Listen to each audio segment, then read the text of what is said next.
Hello and welcome to another edition of Midlands Business Update, the Big Centre TV show that tackles the big talking points in the local economy. Later on, there's a chance to see what happened when Mike Prince met up with Chinese food pioneer Wing Yip, whose headquarters are in Birmingham. First, though, to a local company which has much to celebrate in its 25th anniversary year. Engineering company ADI Solutions turns over £63 million a year. Its clients include some of the world's best-known brands, and the boss has not long returned from a visit to Downing Street, which I'm sure we'll hear more about shortly. So much to discuss with Managing Director Alan Lusty and Sales and Marketing Director James Sopwith. Gents, thank you for joining us on the Big Centre TV sofa. Thanks, Alan, Mark. I guess we start with you. Take us back 25 years to day one of the company, or in fact even before that, how the company came to be, and then sort of take us through the story as it's developed. Yeah, I mean, if I take you back to my childhood, I was one of these lucky people that I knew what I wanted to do from the age of 12, and it was a case of then how do I do it and how do I get there. Unfortunately, through my ventures of school, I failed my 11 plus, so I didn't really get any qualifications from school.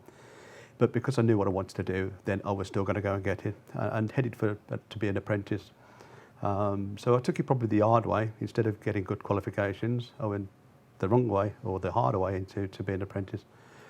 What I saw, as far as ADI is concerned, was an opportunity to fill a gap in the market, and that was to provide a one-stop shop for engineering.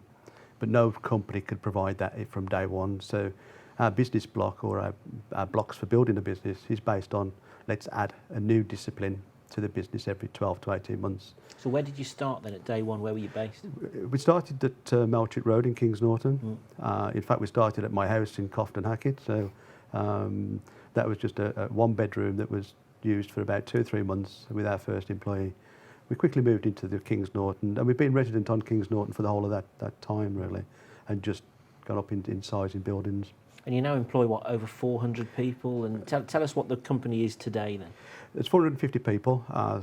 2014, it was £64 million turnover. Our plans within 5 years is to be at 120 million pound turnover business. And that's really following the growth for the whole 25 years. My view is you either grow in business or you die. Trying to stand still is not an option. So growth is always on our agenda, a very high agenda. You must be really proud looking back at where you've come from and what you've achieved there. Tomorrow is our celebration, and obviously what we've been doing is putting together some film clips and some old photographs of what we have achieved, and it talks about the hard times. ADI have actually been through 3 recessions, but each recession has made us stronger, and the last one has made us determined to grow. And in fact, we grew more in the last recession than we did in the previous 15 years. Really. And that's a really good sign. I mean, James, one of the things I always seem to think with successful businesses is that they've spread their sectors that they're working in. I mean, just list some of the sectors that ADI are involved in now. I think in terms of some of the market sectors, food and drink is our largest sector. But if you look through pretty much any manufacturing business in the UK, and that could be in the aerospace, it could be pharmaceuticals, it could be defence. If there's a manufacturing process that's involved, that's where ADI reside.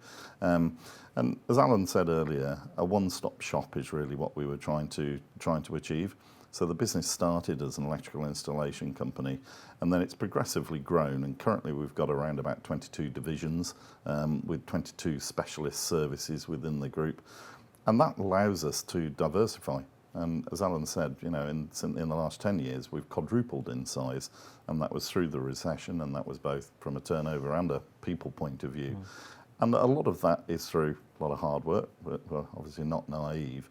But by the same token, it is about broadening our horizons in terms of the engineering services that we supply, but equally looking at new customers, bringing in talent from outside that strengthens our management team and brings in new skill sets each time. And so you do what? Automotive, aerospace, food and drink. What would they be the main sectors for you guys? There would be. I think it would be quite difficult to pigeonhole ADI because, as I say, effectively, if it's a manufacturing company and there's a manufacturing process involved, that's the sector that we can be in. So we don't really focus on one particular one. If we graded them in, in how much business we do in each at the moment, food and drink's the largest, automotive would be the second, then probably defence, and then aerospace, and then pharmaceutical. But effectively, it's that manufacturing sector, which is very, very broad. So it could be paper, it could be paints, it could be whatever it might be. It doesn't really matter. The areas we're not particularly in is construction. So when we're talking commercial buildings and what have you, that isn't what we do. Our business is very much more around process oriented. And so, Alan, then I imagine this is the broad spectrum of work that you've got is probably one of the reasons that you were handpicked to take a trip down to Downing Street and wined and dined by the Chancellor, weren't you? was that sort of a manufacturing industry fact finding? Yeah, it was something put together by George Osborne himself, and what the government have finally acknowledged for some time, but not being able to do anything about it, is really that something like 80% of the UK manufacturing is actually small to medium-sized businesses. The other 20% is your global companies. So really, a major part of the economy is the small to medium. ADI is a medium-sized company, and it was great that the government picked ADI for what we were doing to promote a service to manufacturing. Did you feel like the government wanted to listen to what manufacturers had to say then? I think that there was already a bit of, we're trying to work now with the government or at least our local agencies to try and get them to understand our problems of apprentices, of the trades and all that really, and try and get it onto the agenda, or to help to get it on the agenda. And I think because we're trying to do that locally, that then naturally led into, okay, well now there's an invitation to go talk to the team in London really. So it was good that there was only 50 of us there, 50 from around the whole of the UK, not 50 from the Midlands. And ADI was chosen to be at that. But it was George Osborne saying, we appreciate what you're doing, let's do more of it, and we are there to listen really. So it's a feather in your company's cap. I mean, you mentioned apprentices there, and obviously you've come full circle, haven't you really? You started as an apprentice, and now you're launching an apprenticeship scheme in your business now. Tell us a bit about that. Well, we've launched what we call an apprentice academy, and what we want to do is to almost use it as a flagship, and if ADI can be the first, then we like people to copy us. So if we do something and it's great, then excellent really. But we know that the situation with apprentices is going to pick up in schools soon, and what we want to do is to be a supplier, a company of choice for even an apprentice. So by having the academy on board, hopefully the apprentices that are coming forward will choose ADI. Rather than other companies where they've got that choice. So you've got a bit of a head start. I mean, let's talk skills in general terms a little bit. How difficult is it to get the kind of workers, be them apprenticeships or just other members of staff at the moment? I think one of our biggest challenges, because we are growing, we've quadrupled in the 10 years, as I said before, it's actually the trade skills that we would call, so the manual skills of typically mechanical or electrical biased skills. There is a huge gap in the market, and I think it's quite well known, and actually we were at an event the other day saying that by 2020 there'll be a shortage of 300,000 engineering trade skills by 2020. That's a shortage of, and what we're seeing that today. So actually it's very difficult. So finding the right apprentice is one thing, but actually we need up to 5 new tradespeople per week, up to 5. And that's a problem. That's a challenge for us. Do you think it's a perception issue, the fact that the perception of what the jobs doesn't match the jobs, or is it just a lack of suitable skills out there? I think it's possibly a little bit of both. I think education has a massive part to play in schools and what the perception is of engineering, and maybe the perception of engineering is still perhaps a little bit 1970s. It's dirty, it's oily, it's not the sexiest, if that's the right word. It's not the sexiest industry to go into. If you came into our offices, you can see us wearing white. Our mechanical workshop is a very light grey, and actually may even go to white. We have another workshop next to that, our panel shop, that is white, and the floors are white. Yeah, that's the levels we're at. So, and it's far, far from a perception of dirty, oily environment. And people can actually choose it as a career. It's not a job. Just the same, I always think, as the news industry. I used to watch programmes where you've got people running through newspaper offices shouting, hold the front page. I never saw that happen in 26 years of working in the newspaper business. Let's finish, gents, we must say, 25 years, you've had a party, conference, big get-togethers? What have you been up to these last few days then? Yeah, the conference happened last Friday, and we tried to get as many people from around the UK, and obviously we have a major facility in Ireland, so 45 of our team came from Ireland. So out of our 450 people, we actually got 350 to the event on Friday. We launched our new workwear, which we're proudly wearing today. And really, but that day was for the people that support us. It wasn't Alan's day or James's day. It was for the 350 troops that managed to join us. And also the people that are either retired or anything else. We celebrated the whole 25 years, and it wasn't down to just one person. It was down to the whole team. So the whole day was letting the team enjoy. But it wasn't so much a conference, it was more of a celebration to say, look what we've achieved. Yeah, well, after so many ups, downs, recessions, peaks and troughs, then I guess you deserved your celebration. Gents, thank you so much for coming in.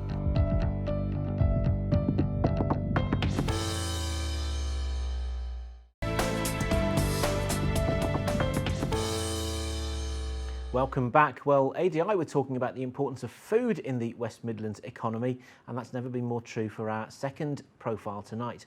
Oriental food firm Wing Yip has come a long way since its formation back in 1969. It's now widely recognised as the UK's leading Oriental grocer, supplying authentic ingredients to Chinese and Asian restaurants right across the UK. And it's all coordinated from its 10-acre headquarters in Birmingham, where the warehouse and national distribution centre covers almost 200,000 square feet alone. Not bad for a man who came to the UK with just £10 in his pocket and some very big ideas. Well, Big Centre's director, Mike Prince, sat down with the founder, Wing Yip, OBE. I always teaching myself, I saw half the world before I landed here with £10. And then I was washing up for a few weeks in Hull and then be a waiter. By the time I be a waiter, I get to know the chef. They all come from Hong Kong. So I talked to them. How long you been here? They said, been a few years. I said, why didn't you start your own business? They said, you must be crazy, young man, who doesn't? Because I got no money. So I always tell them, I would like to be a partner. And he said, well, have you got money? I said, of course I got no money. I have the money's in the bank because I come from a business family and know where the money is. So after some time, they said, okay, you're going to find a place, we'll be your partner. We've been cooking, you speak English, you'll be the manager. I said, okay, that's a deal. And then I bought myself a scooter, motorcycle. Within 6 months, I've been, about 3 months, every weekend or not my day off, I'm driving from Glasgow to Edinburgh and back for 2 days.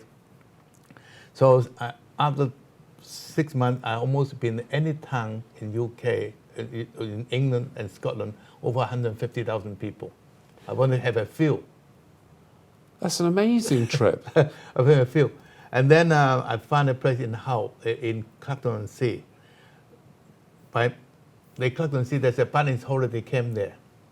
Butlins holiday camp. The maximum, the high season got 8,000 to 9,000 people, including the red coats. They all finished their meal at 9 o'clock. They couldn't find any places to eat, only fish and chips. I bought that little restaurant above first floor. So my partners be a chef, I be the managers and the head waiter. So non-stop every day, because at 9 o'clock when the pub closed, 9:30, then when the fish and chip closed, we full until midnight. So you've done incredible research all across the UK. Right. You find this tea room that you convert into right. A Chinese restaurant. And it's so clever. So some people have had a meal already, probably 5:30, 6 o'clock Right. at Butlins or wherever. But by the time they've had a couple of pints, they want some more food. That's right. And so they go to your restaurant. That's right. It's very clever. We make the money for first 18 months, queuing up all the time. Bank holidays, we have to non-stop 12 hours a day. So after 1 year, I want to buy another business. I went to Barclays Bank. Went to Barclays Bank. The gentleman called Mr. Paula. He said to me, young man, you want another business, another restaurant? I said, yes. You've done very well here. How about in the winter time? You wouldn't do well. I said, that's why I'm looking for a business for winter time. So when the summertime gone, we move our stuff back to winter time. So I found another place within 6 months or a year in Ipswich.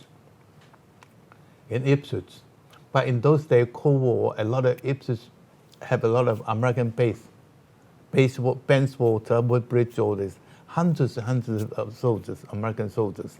Those soldiers stay in the camp 4 or 5 days a week. When they come out, they got a lot of money. So they take the English roses out. English girls out, yes. Went to the pub. The local boys punched them because they had a lot of fight jealousy. Because they got money, they were American dollars. But you didn't have any fights in your restaurant, or did you? So we opened a dinner and dance called Mandarin House. A dinner and dance, that's very expensive. So the normal English boys don't come in. So they enjoy themselves. That's incredible Because market research. the English young men make money a week. They spend 7 days, have chance to spend that money. But when in American base, they're only allowed to leave the base 2 nights a week. All they stand by for Cold War. They only say Monday, Tuesday, Wednesday, Friday. So that's when they want to go and have a That's right. couple of drinks, and then And they the want to dinner take their dance. English rose, That's as you right, put it, that's right. for a Chinese meal. And some American young men, they first came to UK, they didn't even know how to spend the money. They £1, 20 shillings. If you are saying 18 shillings, they give you £2, keep the change. They thought it's, Good tippers. they're not intended. Oh, I see, not intended, but even so, they were They- good tippers. Yeah. They show off. So there you are in Ipswich. So we've been to Clacton, we've been to Ipswich. Tell us about the next move, Birmingham.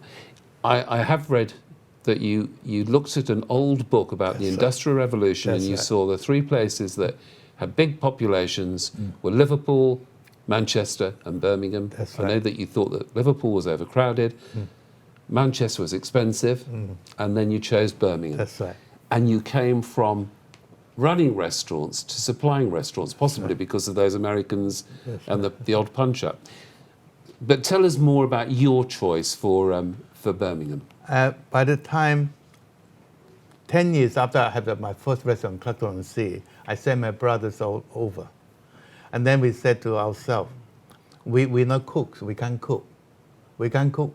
The next thing, instead we supply them restaurants, foods. We're not making cars, we supply steel. We have a steel mill instead. So I went to the library to borrow a book to see all the big names, Marks and Spencer, Royce Bank, all this, where they started. It's surprising to know all the business people are starting outside London. So I said to myself, Bush from Nottingham, Marks and Spencer from Leeds, Lever Brothers from Liverpool, Midlands Bank and Lloyds Bank in Birmingham, Barclays East Anglia. You can't tell me a big business from London. And then I said to myself, London is a place you end up, not start up. You should finish in London, not end up in London, not start London. So you make your money outside. And then you go and spend some of it anyway And make more in than London. London. Yes. London never make anything but money. In Midlands, we all make things that don't make money. So this was another smart move, may I say, from learning the trade. You've run 2 restaurants, 3 restaurants. 3 restaurants, and then you say, right, really it's a bit like the California gold rush, isn't it? They often say that the people that really made the money are those that sold the spades to the people who are That's prospecting right. the gold. So you're saying, let's supply the restaurants. That's where the growth is going to That's be. right. So, Was that easy? not easy to start with. Look back, it's a bit hard because you don't know how much amount and what they actually want. So Birmingham, I learned something from a Shanghainese. You know Shanghainese? Shanghainese people ask Shanghainese, why is Shanghai so prospect? You know what they said? They said we're the south of China, south of the... Prince there talking to Wing Yip, an amazing success story. Now, time to look at a few of the other Midlands business headlines. And there's been some disappointing news for the manufacturing sector in the region after a new report revealed it was having a tougher than expected time in the West Midlands. The latest quarterly manufacturing outlook survey published by manufacturers organisation the EEF and DLA Piper reveals weaker than expected growth. There is, however, good news for the region, with revelations that it will be hosting the UK's first Automechanica trade show, aimed at the motor industry's supply chain. The Society of Motor Manufacturers and Traders is linking up with the world's biggest trade show organiser to launch Automechanica at the NEC in Birmingham. Now, this is a major event which has run in Frankfurt since 1971 and has become the world's biggest international trade fair brand for the automotive sector. Birmingham joins a list of locations which also include Chicago, Dubai, Istanbul and also St. Petersburg. And finally, there's a new face at the helm of West Bromwich-based Aluminium Products Limited. Her name's Gina Steventon, and she says she's looking to expand on the firm's recent successes, which have included producing decorative lighting for Canary Wharf, retro seating for Selfridges, and even products for the James Bond movie Skyfall. Some real headline-grabbing stuff there. That's just a snapshot of some of the fantastic stories taking place around the West Midlands economy. And Midlands Business Update is all about trying to showcase them. So don't forget, if your company has got a success story to tell, if you've got a product you're looking to launch, or if you've got a point of view on the local economy that you would like to air, well, we want to hear from you. You could be on Midlands Business Update sofa next week. It's easy to contact us. You can email us and the address is business@bigcentre.tv. You can contact us through the Facebook page where you can also comment on anything you've seen on this show, or you can log on to the website where you can watch back some of the previous shows and interact with us there. Don't forget, we want to know your news. That's what we're here for. We'll see you again soon.